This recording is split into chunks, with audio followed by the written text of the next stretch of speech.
morning, guys, or I guess I should say good evening, considering it is 4:30. Today I am going to be showing you guys how I make my dairy-free, gluten-free venison stroganoff.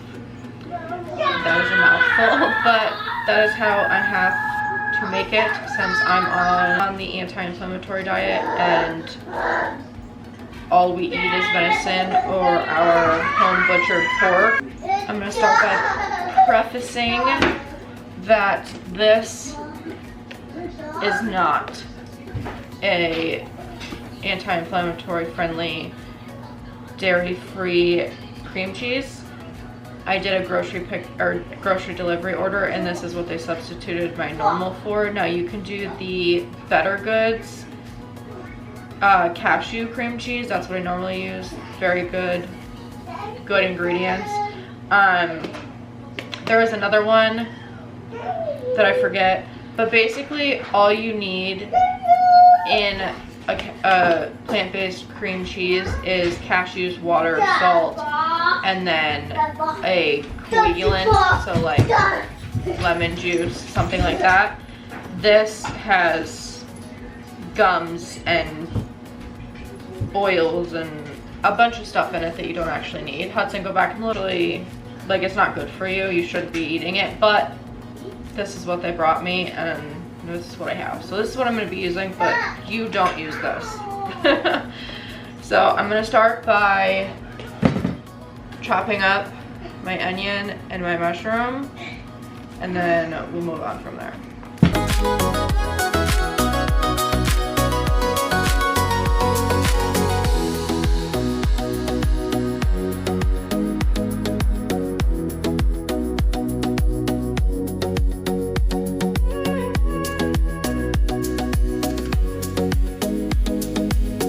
Now I have these all chopped.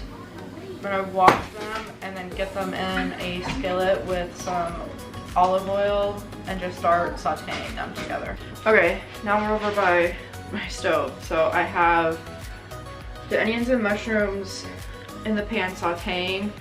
Now this does look like a lot, probably more than I normally do. I always do just like a pack of the Baby Bella mushrooms and I chop them up like that. I don't know if these were just bigger mushrooms or what, but it does cook down. Whatever's left over that we don't eat, I always just freeze and we have another night. So it's okay that there's a lot. It's not going to go to waste. If anything, it's better that there's a lot because that'll make sure that there's like plenty of extra for another meal.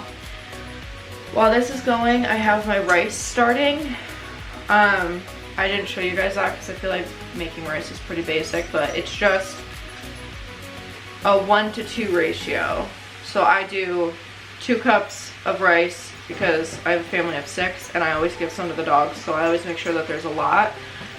So 2 cups of rice to 4 cups of water. So if you're only like 1-2 people, we would only need like a cup. So it'd be 1 cup rice, 2 cups water, and then I'll add some salt. Wait for that to boil and then turn it down to low and put a lid on it and just let it go while I cook everything else.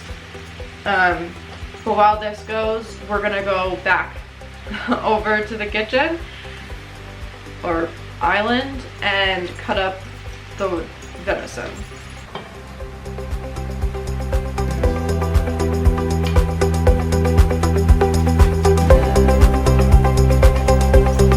Okay, here we just have a venison roast that my husband harvested and processed from a deer this year. No idea when exactly. This says November, so that's as much as I could tell you.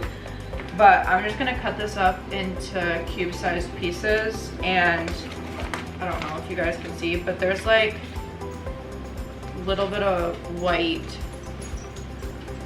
muscle, it's not fat, left on here, and I'll just cut as much of that out as I can. Makes it a little bit less chewy.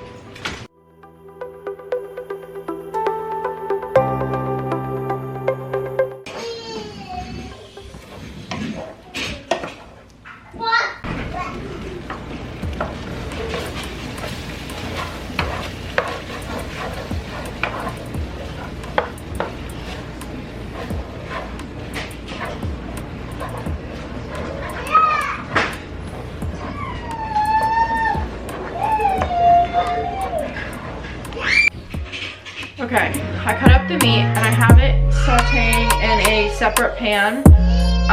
You definitely don't have to do it in a different pan, but I used too small of a pan, so I have a bigger pan now. The mushrooms and onions are done sauteing, and I put them off to the side. And then I'm gonna just brown this meat. Once that's brown, I'll set that aside and we'll move on with the sauce.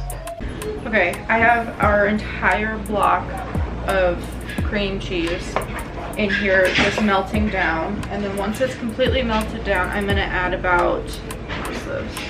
I think this is like 2.5 cups of beef broth. I use the powdered, but the pre-made stuff is fine.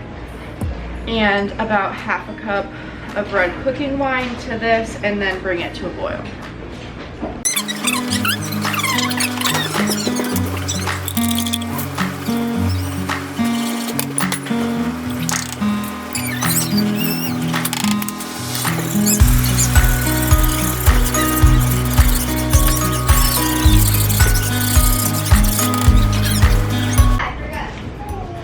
Now that this has come to a boil, we have our cornstarch slurry. This is a little under a cup of water and then just like 2 tablespoons of cornstarch.